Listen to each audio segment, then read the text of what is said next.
What's the meaning of Barclays Bank?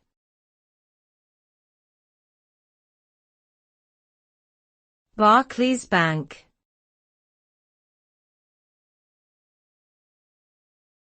Barclays Bank.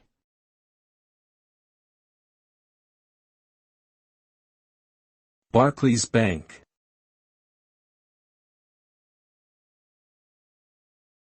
Barclays Bank.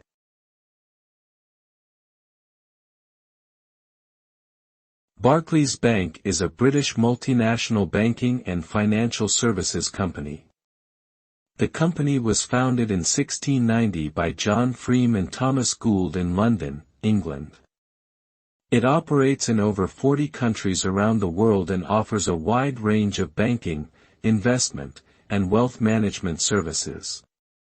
The name Barclays comes from the name of one of the founders, James Barclay.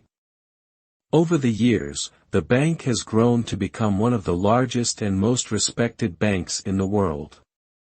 It has a strong reputation for innovation and customer service and is known for its commitment to social responsibility and sustainability initiatives.